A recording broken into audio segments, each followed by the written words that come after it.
Welcome, IT changemakers, to the DEX Show with Tim Flower and Tom McGraw. Let's get into it. Hello, changemakers. Got another DEX Show for you. I'm Tom McGraw. I'm here, as always, with Tim Flower. And Tim, we've got a situation here where we've got two authors on the show, yourself and our guest, who I'll introduce in a moment. And it feels like you're trying to make me feel bad. You know, no book to my name. No bibliography here. I wouldn't put myself in the same category as Katrina. Mine's more of a pamphlet. I think Katrina's got a legitimate book, so don't feel bad, Tom. Well, we put it like that. We're tiered: the zero author, the mid author, and the real author. And with that, we'll get to the real author, Katrina Macdermid. Hi, Katrina. How are you? Hi, I'm very well. How are you? I'm very good, very good. Lovely to have you on the show. We're admirers of your work and of Humanizing IT, principle and letter both. But it's lovely to have you here. And before we talk about your excellent book, it would be great to hear a little something about you and your pre-authorial career, as it were.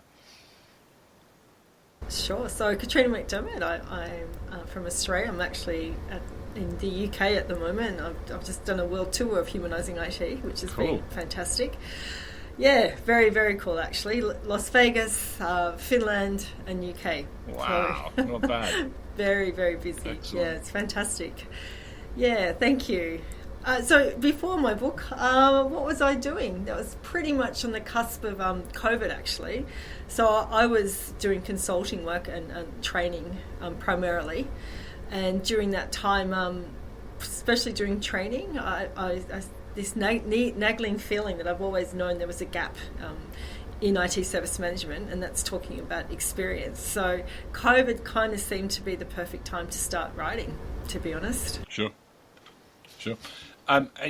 Was it, so this was a nagging feeling for a while, it was an absence you'd felt for some time, but did COVID put it into stark relief? And what was the sort of the series of events that led you to actually conceive of and execute the book?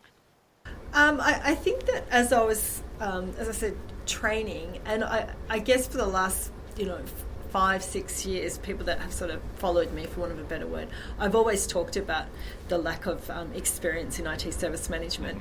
And the more I kept training and the more I kept consulting, I just kept noticing that this lack of experience, of thinking about experience, and lack of empathy when we're doing IT service management just continues to happen, and it just continues to create really suboptimal results for IT service management and for IT organizations as a whole. I mean, you talk about your world tour. The book's obviously doing extremely well. Has it outdone your expectations, would you say, at this point? What were those expectations for the book? How much of a readership did you think you were going to reach? Or did you dream of reaching, I should say? My expectations were low because everyone kept saying to me, books are hard to sell. Tim, you probably know that. They are a hard sell, but it's exceeded my expectations. And I'm the sort of person that when someone says, oh, you can't do it or it won't happen, I'll go, watch me, I'll make it happen. Yeah. And so I'm determined to go out there and in Vegas, I'm not sure if you saw, I did a post that the book sold out in the Las Vegas conference that was there. Yeah, it was the highest selling book besides the keynote, but that's all right, I'll take that. But yeah, it continues, and I get amazing messages that still, I feel so humbled from people on LinkedIn saying, I've just bought your book, or I see posts that they've bought the book and saying, this is what we need in IT service management. So I feel very privileged and blessed, and I say that with all sincerity. I never thought that this would be attracting the attention that it has done. Magnificent.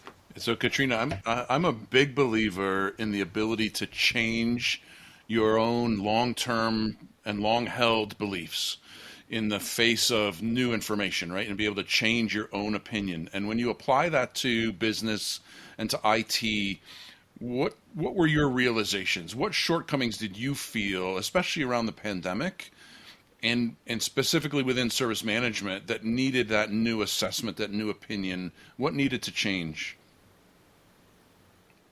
Well, it was interesting because during the pandemic, this is where IT really shined. and we didn't get the reward for it. Right. So basically, the frontline staff, nurses, doctors, cleaners, everything, were getting praise, and they should have, absolutely. Mm-hmm. But what IT did, it re-pivoted organisations. It allowed organisations to function, and I didn't see any thanks for IT staff or IT professionals. So I did a post called The Unsung Heroes of the Pandemic, and it reached trending status. And that was a moment to me. I was like, IT people, we are really good at what we do. And as someone said to me, a very senior man, I won't name, and it has stayed with me. He said, why is it that IT professionals act really well in a crisis? Yeah. And when there's not a crisis, that collaboration and working together just kind of disappears. So we're really good at priority one incidents. Yeah, like we all jump in and we all work together. But as soon as that's over, we go back to a very solid way of working. And again, I feel a lot of frameworks have blood on their hands in some ways because of that, because it never really taught us to behave like this. It taught us to follow process, to support technology, not to support each other. I had a senior executive at my former employer, so I was in IT for over 30 years and in end user compute, and I had a senior leader who put that observation front and center to the whole team. We love crises because we perform so well in them. We're great at being the superhero firefighter. But the dirty little secret is we in IT probably caused that fire. We probably lit the match and caused the outage that we're now being praised for being heroes for. So you've got to change how you do business in the good times so you don't actually create the bad times. It's an interesting conversation with a senior leader. But for your book, it feels like it was pretty collaborative, featuring other contributors and other sources.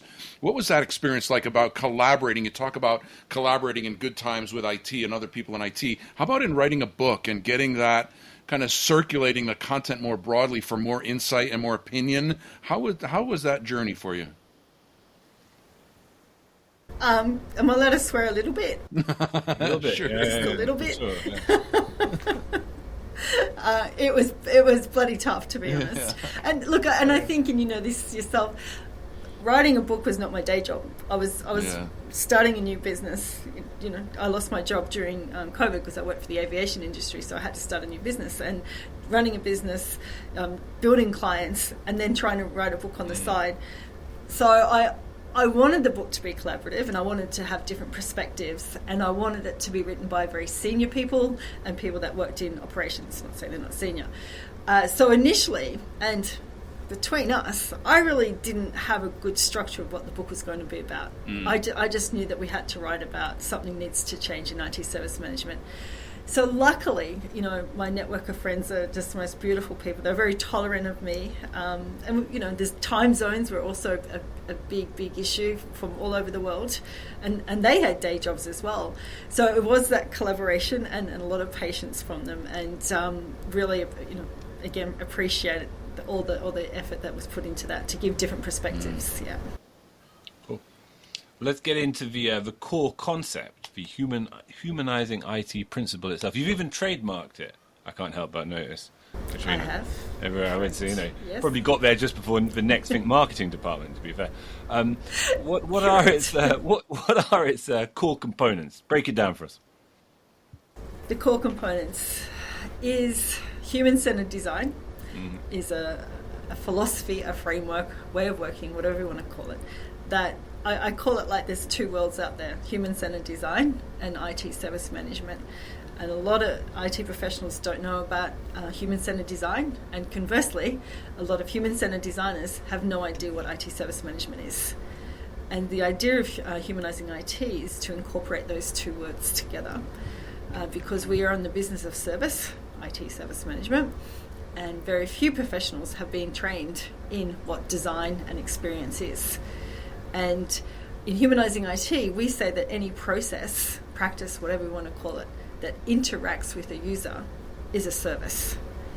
And traditionally, we treated them as a process. So in incident management, we had no consideration for the user experience. We had consideration about how IT should act. And when I presented in Las Vegas recently, I showed the students, we had over 60 people in a training course. It was a world first actually for us, that there's a technique in human-centered design called moments that matter. And what you do is you document the experience or service from the customer or user side. And we never do that in the incident management process. We document it from our side. So we log the ticket, we categorize the ticket, we escalate the ticket. Where is the user in that experience? So what we need to do is, one of the techniques is, what is the user doing when the incident occurs? Where are they? What are they thinking? Are they going to call the service desk? Are they going to call a friend? Are they going to YouTube it, Google, etc.? And so it's really about flipping it around. And in human-centered design, as in IT service management, we have a framework, the life cycle, IT service management life cycle. Human-centered design also has something similar called the double diamond. And in the double diamond, that's where we do research and really understand our users. What we tend to do in IT service management is go to the second diamond, and that's called solution mode. We assume that best practice is best. And I have huge issue with that because, again, at the conference, I ask this question every time, to be honest, Tim, that hands up in the audience, who has a CMDB that's working? Quiet, no hands up. I take pictures. Occasionally I'll put a heart, you see half a hand, I'll go, you need to write a book. If you're going to CMDB. So that's just an example. There's so many things in IT service management that we keep doing it the same way. We keep doing the same process approach, and it's not working. So we go back to the first diamond and do our research, understand our users, understand constraints, be imaginative. And, in IT, where we're not taught to be imaginative and creative as we are in human-centered design. If only there was some software that could tell IT what the end user is experiencing, Katrina. And I say it with my tongue in my cheek a little bit. We are the NextThink podcast after all. I just thought I'd ask, what is your experience with NextThink, if at all? These are principles that exist independently. I totally acknowledge that. I was just curious if you've used the technology professionally and yourself. We sound so simpatico, is what I mean to say. Correct, yeah. And it's like, how do you think the user feels while they're waiting, listening to that automated recording? Press 1 for this, press 2 for that, press 3. How do they feel about that? How about the music that's playing and them telling you it won't be too long? Like, as I said, turn it around and map that moments that matter of what they're doing when they're experiencing an incident, not how we act. It should be how they're acting. And another something in the book that jumps out was the idea of the DFV principle. Tell us what it is and its centrality to the application of humanizing IT, if you would, please. Well, in human-centered design, there's sometimes a concept that we have designers and they create this great experience.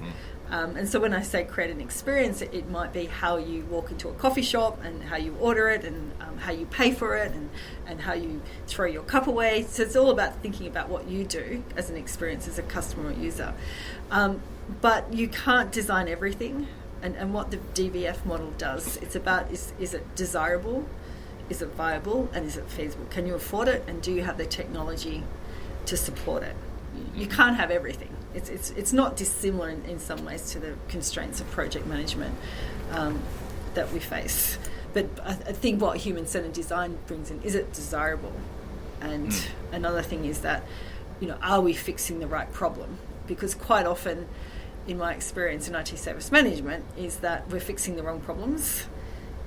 We're looking at fixing the incident management process. Well, that's not the problem. There's nothing typically wrong with the process. We're looking at the change management process as well. There's too many failed changes. Well, that is not the problem. And what I'm really passionate about is that, as Tim said before, we're really good at fixing things. What we need to do in IT service management is stop them happening altogether. Don't design our products and services and our processes so that they are lovable, they're easy to use, so it is preventing those calls to the service desk. How do you prevent that in the first place? It's not about fixing it once it's happened, it's preventing it. And a lot of the issues. And another example I'll give Tom is with the incident management process again. The real problem is a lot of the times the ticket is logged incorrectly or categorized as an incident when it's not an incident in the true sense of a term of what an incident is. Tickets are usually user knowledge, or the system can't do it. Right. And so again, you were fixing, go and look, or it could be a governance issue. Quite often it's actually not the incident management process. So again, we spend a lot of time analysing tickets, speaking to users, including IT professionals that quite often feel unempowered or disempowered to have a voice. And another principle of humanising IT is that everybody has a voice, and it's encouraged to be very collaborative as well. So much of the talk this year on this show, and of course elsewhere, Katrina, has been around the fourth industrial revolution technologies, right? So AI, automation, etc., etc. Generally, these are thought of, I would say, as slightly inhuman tools. They're almost tools which threaten or aspire to almost supplant human beings in the workplace, or that's how people worry about them and are concerned about them. They mimic human behavior, but they're obviously not human. How do you feel that the humanizing principle dovetails with this emerging technology, or indeed contradicts it? Is there a tension here? Are they complementary? What's your view? I think they're complementary, and this is the importance of humanizing IT, because make no mistake, this technology is coming faster and faster. I believe that my research shows that the way we do service management today is going to be very, very different very soon. I mean, it is amazing what's going on there, to the extent, the level 1, I don't believe, essentially will exist. And to me, that's a good thing, because we don't want humans doing tasks that can be automated, mundane tasks. And this is what, humanizing IT is about, is that we need to now start educating IT professionals about these new ways of working with technology, is to put that human lens on it. Because a lot of the tasks we do in IT can be automated and should be automated, and we're not doing it. And the smarts can pick up about things going into production that shouldn't be going into production. That's all going to happen. And so then we move on to we move on to the next step about IT professionals being able to be employable. And again, make no mistake, the CIOs that we interact with, CDOs, they're all talking about user experience and customer centricity, and moving things to the cloud. Great, but there still it is about the human experience, and what does that mean for the end user as well. And again, as I keep saying, for the IT professional. That is an amazing answer, and I such a strong. I haven't heard something so unequivocal about where IT is going in that specific area before. It's really interesting. Okay, let's look at culture and leadership. I mean, how significant are these to the overall process of humanization within the IT org? Yes, I really liked this question when I read it. So, sure. Because I controversially think that a lot of senior leaders don't really understand what service management is, and therefore we very rarely get enough budget for service management. Mm-hmm. So we get enough money for tech, but we don't get money for the service. Mm-hmm. And it is the difference between being a 5-star hotel or a 2-star hotel. I mean, you can only work with what you got, and I get very frustrated and very annoyed when the CIOs and whoever's in charge of budgets and culture, leadership, whatever, it becomes disappointed with how their IT department's running. It's because we haven't got money. To create experience costs money, or else you end up with a 2-star hotel. And so this it must come from the top down. And I think, Humanizing IT, we're shortly to launch a course, certainly educates IT professionals in the concepts of what humanizing IT is, but to actually embed it into the workplace, it must come from leaders. And I'm not sure if your listeners or you've heard of a company called IDEO, IDEO. No, I haven't. Don't know about the listeners, Katrina, probably. Yeah. Well, it's interesting, Tom, because a lot of IT people don't know about IDEO, and I certainly didn't. I worked in IT all my career, and I happened to come across studying human-centered design. And when you study human-centered design, your mothership of who you go to is a company called IDEO. They're an American-based company, the biggest innovative firm on the planet. They co-designed the Apple Mac mouse, and they've done amazing work, socially and commercially for companies. And I want all IT professionals to become familiar with this company. And I was so very fortunate in Las Vegas. The CIO came across Humanizing IT, and we actually messaged on LinkedIn, and I was telling all my designer friends, guess what? The CIO from IDEO has contacted me. And he actually, and bravely, I asked him to co-facilitate the boot camp in Las Vegas, and he said yes. And it was probably one of the best days of my life with Leslie Eugene, the CIO of IDEO, co-facilitating a Humanizing IT boot camp. And he showed our students a film clip about IDEO and why they are so successful. And there was an example of a workshop, and the CIO and every leader is in those workshops, and everybody's equal. And it's not when the boss walks in and everyone's quiet. It is a very collaborative way of working, and very rarely do I ever see in IT, if we have workshops, do I see a CIO in there. Wow. Very rarely. And wow. Yeah, so, and it's this whole really different way of working, and I think too a lot of IT service management frameworks such as iTool have created this very soloed way of working. I'm the change manager, I'm the problem manager, I'm the knowledge manager, and they work very soloed. And again, we're never really encouraged to come together like that with everybody from the business. We tend to have workshops in isolation. I say to my students, go out on the street, or come and ask one of your teenage sons to come to these workshops, because my gosh, we're designing these processes, and they've got such different views on the world of how they use technology, and from really fabulous. We had a workshop, one of the ladies' sons said, why would people call a service desk? That's old-fashioned. Yeah. So, consumer, raised on consumer IT as well. Correct. Yeah. Exactly. What about tools and technology, Katrina? We focused largely on culture, on core principles. Are there emerging tools which you think are exciting and significant in this space, or indeed established ones? Well, when you say tools, we have tools out there at the moment, IT service management tools. We have fantastic tools that do fantastic things. Unfortunately, most of the tools configurations I've seen are not doing fantastic things. So we have the technology already out there. And what we're not doing well is utilising them. Because as I said, we're not really a lot of the time given budget for that. The tools already have a lot of AI capability, and and this is true, I still see companies, they're setting passwords manually. Forget about AI and all that sort of stuff all the time. Just look at why is this happening when you have a Rolls Royce of a tool set and you're not using it, or the service catalog is written in such an unuser-friendly way that I can't even understand it if I wanted to use that service catalog.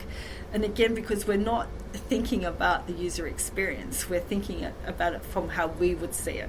So lots of tools out there that already a lot of companies have access to. Fantastic.